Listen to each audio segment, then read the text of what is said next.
नमस्ते friends, I hope आप सब लोग बहुत अच्छे होंगे। आप सभी को हैप्पी शिवरात्रि और हैप्पी वुमेन्स डे भी। फ्रेंड्स, तो आज हम महिलाओं का दिवस है, तो नहा धोआ करके सबसे पहले मैं कर लूँगी अपने मंदिर की साफ सफाई।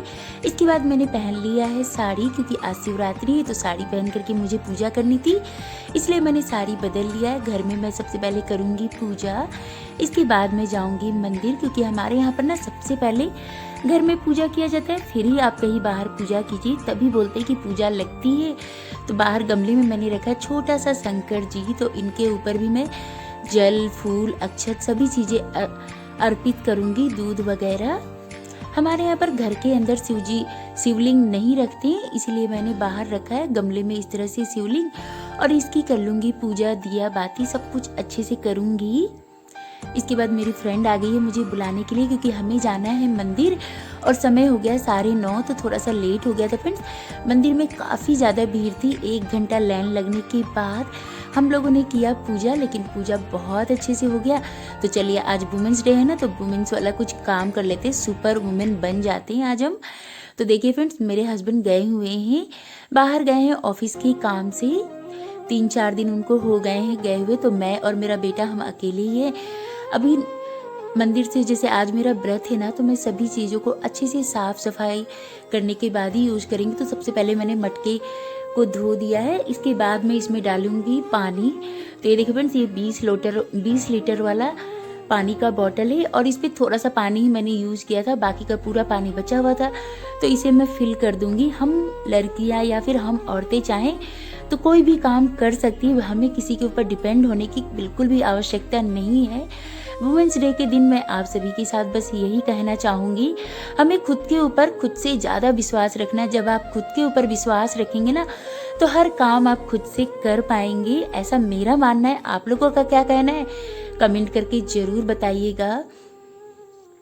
अगर हम कोई चीज़ खुद से करते हैं ना फ्रेंड्स, तो हमारा जो कॉन्फिडेंस लेवल है ना, वो बहुत ज़्यादा हाई हो जाता है, और बाकी कामों को करने के लिए ना हमें फिर दूसरों की हेल्प करनी, मतलब कि हेल्प की ज़रूरत नहीं होती है। जब हम सोच लेंगे कि नहीं, ये काम मुझे खुद ही करना है, तो फिर हम सारे काम अपने आप ही कर लेते हैं, फिर वो चाहे कितनी भी मुश्किल भरी क्यों ना हो। बस हमारे सोचने का ही फ़र्क हो जाता है, सोचते हैं तो कर भी लेते हैं, क्योंकि जब हम किसी चीज़ को ठानते हैं तभी तो उसे पूरा कर पाते हैं। तो बातों बातों में बहुत तेज़ प्यास लग रही थी, तो अब मैं बना रही हूँ नींबू पानी। इसमें चीनी डाला है मैंने, और 1 गिलास मैं पीऊँगी, 1 गिलास बेटे को दूँगी। तो इस तरह से हम दोनों थोड़ा बहुत पानी पी लेंगे, फिर मैं चाय भी रख दूँगी बनने के लिए। जब तक मैं पानी पीऊँगी ना, फिर चाय भी बन करके तैयार हो जाएगी, तो चाय पी लूँगी। इसके बाद मैं बनाऊँगी बेटे का लंच, क्योंकि मेरा तो व्रत है लेकिन बेटे का तो नहीं है। वैसे मैं चाहती तो मैगी भी बना सकती थी, लेकिन फिर से मुझे गैस वगैरह साफ़ करना पड़ेगा, तो इसलिए मैं बोली कि नहीं, रोटी सब्जी ही बना देती हूँ। एक ही बार बनाऊँगी तो दोनों टाइम वो खा लेगा। तो इस तरह से अपने काम को आसान करने के लिए मैंने एक ही बार सब्जी बनाना और रोटी बनाना सही समझा, तो मैं बोली कि ठीक है चलो बना ही देती हूँ, क्योंकि मेरे बेटे को भी ना भिंडी की सब्जी बहुत पसंद है। और ये जो नींबू है ना फ्रेंड्स, इसे मैं रख दूंगी आलू उबालते समय या एग उबालते समय ना, इसका यूज हम कर सकते हैं। साथ के साथ मैं काउंटर टॉप को भी क्लीन करते रहूँगी बीच बीच में, ताकि ये गंदा बिल्कुल भी ना हो।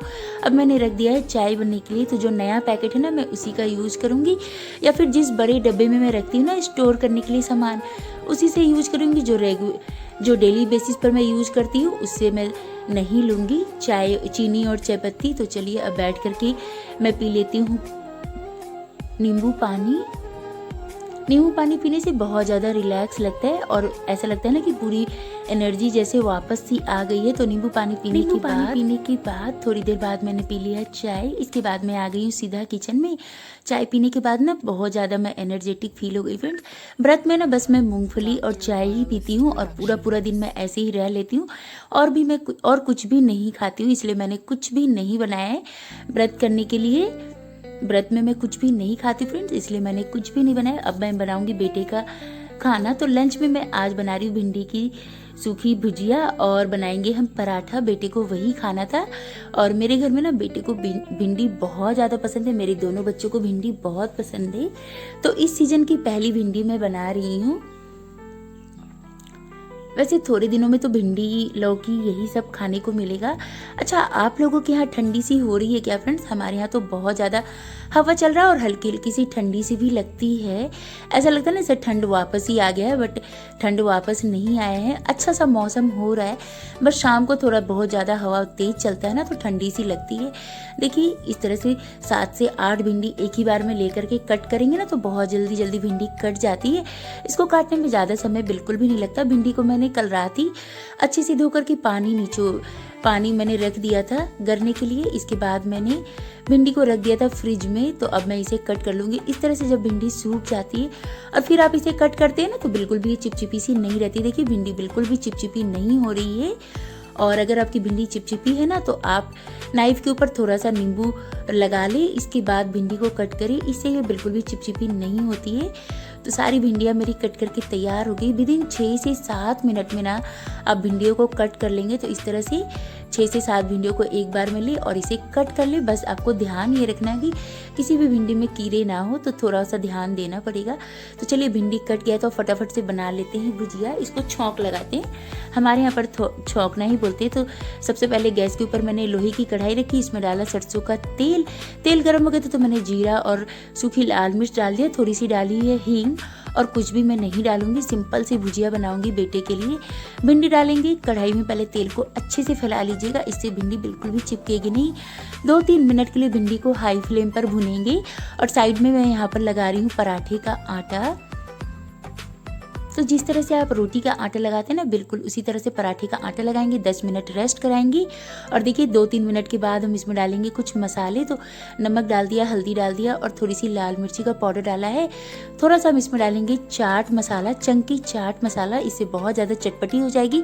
आप चाहो तो आमचूर डाल सकते हो। हमारे यहाँ पर ना भिंडी में कभी भी टमाटर वगैरह नहीं डालते हैं। अगर लहसुन प्याज खाते तो लहसुन प्याज डालते, लेकिन आज मेरा व्रत है तो मैं लहसुन प्याज भी नहीं डालूंगी।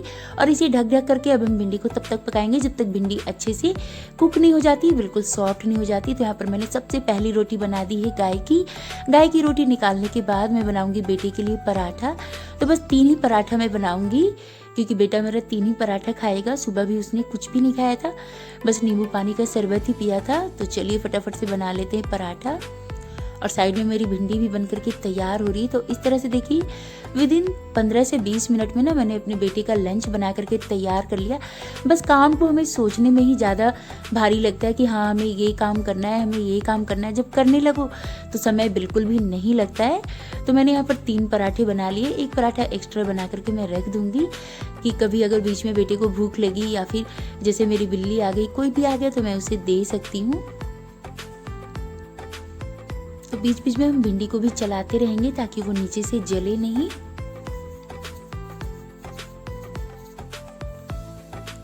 तो ये देखिए फ्रेंड्स, सारे पराठे मेरे किस तरह से फुले फुले बन रहे हैं ना। इसी तरह से फुले फुले पराठे बना लेंगे। हमारे यहाँ पर त्रिकोण पराठा ही बनाया जाता है। आप लोग कौन सा पराठा बनाते हो मुझे कमेंट करके ज़रूर बताइएगा। मुझे तो ये वाले पराठे ना बहुत ज़्यादा टेस्टी भी लगते हैं खाने में और बहुत ही मज़ेदार लगते हैं, और लेयर्स भी बहुत अच्छे से इसमें निकल जाते हैं। तो ये देखिए पराठा बन करके तैयार हो गया है।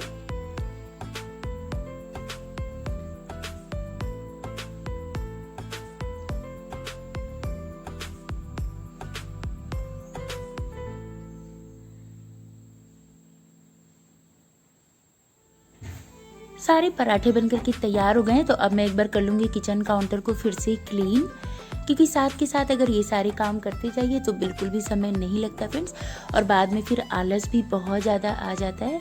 और ये देख ली भिंडी का भुजिया भी बनकर के तैयार हो गया है। बिना लहसुन, अदरक, प्याज या टमाटर के बहुत ही टेम्पटिंग सी हमारी भुजिया बनकर के तैयार हो गई है। नमक स्वाद के हिसाब से डालेंगे। बेटी को खाना देने के बाद मैं आ गई हूँ फ्रिज में, और फ्रिज में बहुत सारा मलाई इकट्ठा हो गया है। और कल ही मुझे निकलना है छुट्टी, मतलब कि 1 हफ्ते के लिए मैं जा रही हूँ आउट ऑफ स्टेशन। तो चलिए अब इसका भी घी बना करके रख देते हैं। तो इसे मैं बाहर ही रखी थी फ्रेंड्स। हमेशा मलाई को फ्रीजर में स्टोर करें, और जब इसे मलाई से घी बनाना हो ना तो आप इसे फ्रिज में रख लें। और ये देखिए, चलिए इसे बड़े से बर्तन में ट्रांसफ़र कर लेते हैं और 5-6 मिनट के लिए अच्छे से करेंगे मिक्स। 15 से 20 दिन की मलाई इकट्ठा हो गई है। तो चलिए अब हम इसे अच्छे से करेंगे मिक्स। इस काम को करने में ज़्यादा समय बिल्कुल भी नहीं लगता है। और कल मैं जा रही हूँ 1 हफ्ते के लिए बाहर आउट ऑफ स्टेशन, तो मुझे घी बना करके रख देना है ताकि ना नहीं तो मलाई हमारी ख़राब हो जाएगी। वैसे तो ख़राब नहीं होती है, लेकिन फिर भी घी बना करके जाऊंगी ना, तो आने के बाद होली रहेगी तो कुछ कुछ रेसिपीज़ भी बनाने के लिए काम आएगी। और आज व्रत है तो फ्री है, क्योंकि मैं पूरे दिन तो कुछ खाती पीती हूँ नहीं, बस चाय चाहिए होता है मुझे, तो चाय तो पी चुकी हूँ, दोबारा से मैं चाय पी लूँगी। तो इस तरह से कर दिया 5-6 मिनट के लिए अच्छे से मिक्स। इसके बाद हम इसमें डालेंगे ठंडा ठंडा पानी, फ्रिज का ठंडा ठंडा पानी डालेंगे। ठंडी के दिनों में गर्म पानी डालिएगा और गर्मी के दिन में ठंडा पानी डालिएगा। हमारे यहाँ पर जो मौसम है ना, कुछ ठंडा कुछ गर्म सा है, तो मैं इसमें ठंडा पानी ही डालूंगी। इससे क्या होगा कि हमारा जो मक्खन है ना, एक जगह पर बहुत अच्छे से इकट्ठा होने लगता है। तो ज़्यादा पानी आपको बिल्कुल भी नहीं डालना है। अगर आपने ज़्यादा डाल दिया ना, तो फिर आपको परेशानी हो जाएगी, मतलब कि ना मक्खन जो आपको समय ज़्यादा लग जाएगा, इसलिए थोड़ा ही पानी डाली। मैंने अभी बिल्कुल ही इसमें थोड़ा सा पानी डाला है, तो ये दूध अलग अलग नहीं हो रहा, तो मैं इसमें थोड़ा सा पानी और डालूंगी। इसके बाद 3-4 मिनट के लिए अच्छे से करेंगे मिक्स। इससे क्या होगा, हमारा जो दूध है ना बिल्कुल अलग हो जाएगा और जो मक्खन है ना बिल्कुल अलग हो जाएगा। यही साइन होता है। इस प्रोसेस में ना आपको ज़्यादा समय बिल्कुल भी नहीं लगता फ्रेंड्स। काफ़ी लोग मिक्सी में करते हैं या फिर बहुत सारे लंबा लेंदी प्रोसेस करते हैं। जो हाथ का प्रोसेस है ना, बस 5 से 6 मिनट में ये काम हो जाता है फ्रेंड्स। और हाथ अच्छे से धो लीजिए। मिक्सी में क्या होता है कि बहुत ज़्यादा मिक्सी चिपचिपाहट सा हो जाता है, फिर उसे क्लीन करने में बहुत सारा समय लगता है, बहुत सारे बर्तन गंदे होते हैं, और व्रत वाले दिन इतना काम कौन फैलाएगा। और इस प्रोसेस में ना आपको ज़्यादा बर्तन भी गंदे नहीं होते, काम भी ज़्यादा नहीं फैलता है। अब देखिए दूध बिल्कुल अलग अलग हो गया था, मक्खन एक जगह पर इकट्ठा होने लगा था। तो इस तरह से दोनों हाथों से निचोड़ करके इसमें जितना भी एक्स्ट्रा दूध है ना, उसे हम निकाल देंगे। और मक्खन को जिस बर्तन में आपको घी बनाना है उसी में मैं रख लूँगी। तो इस प्रोसेस को करने में विदिन मतलब कि 10 मिनट में ना पूरा प्रोसेस आपका हो जाता है। और बर्तन भी हमारे ज़्यादा गंदे नहीं होते हैं। इसमें क्या है फ्रेंड, जो दूध से निकलती है ना, इससे हम पनीर बना लेते हैं। तो पनीर फटने के बाद जो पानी सा रहता है ना, उसे इसी बर्तनों में डाल देते हैं। तो इससे इसकी चिपचिपाहट भी ख़त्म हो जाती है और बर्तन भी ना बहुत आसानी से निकल जाते हैं। इसकी सारी चिकनाई हट जाती है। अब जो थोड़ा बहुत क्रीम बच गया था तो मैं इसमें छान करके रख लूँगी। और ये जो दूध है इससे मैं बनाऊँगी पनीर। बिल्कुल मलाई पनीर बन करके तैयार होगी, एकदम शानदार। तो इतना सारा मक्खन मेरा निकल गया है फ्रेंड्स 20 दिन की मलाई से। तो चलिए इसे रख देती हूँ गैस के ऊपर। अभी गैस की फ्लेम मैं हाई रखूँगी। जैसे ये मेल्ट हो जाएगा इसके बाद मैं लो फ्लेम कर दूँगी और इस दूध से मैं बना लूँगी पनीर। तो जैसे ही फ्रेंड्स मेरा घी मेल्ट हो गया था, तो गैस पर ही रखा होता है। मेरी जो हाउस हेल्पर आई थी उसने सोचा कि ये पानी रखा और उसने पूरा पानी फेंक दिया था, मतलब कि पूरा घी फेंक दिया था। तो पता नहीं लोगों को क्या है, समझ में नहीं आता है कि घी है या पानी है, कुछ इसी तरह से है। चलिए मैं कुछ बोलूँगी नहीं। और ये देखिए फ्रेंड्स, इस तरह से घी हमारा मेल्ट हो रहा था। मेल्ट होने के बाद जैसे ही घी आपका बिल्कुल अच्छे से मेल्ट हो जाए तो इसे छान करके बड़ी सी छन्नी से और किसी भी बर्तन में स्टोर कर लीजिएगा। बिल्कुल दानेदार सा घी बन करके तैयार हुआ था। मैं आपको नहीं दिखा सकती हूँ क्योंकि मेरा सारा घी फेंक दिया था मेरी हाउस हेल्पर ने। इतना मेहनत करने के बाद कोई आपके मेहनत को इस तरह से वेस्ट करे तो आप लोगों को कैसा लगेगा मुझे कमेंट करके जरूर बताइएगा। खैर मैंने तो उसे कुछ भी नहीं कहा था। तो चलिए जाने देते हैं इस बात को। मिलते हैं फिर कल के ब्लॉग में। Thank you for watching.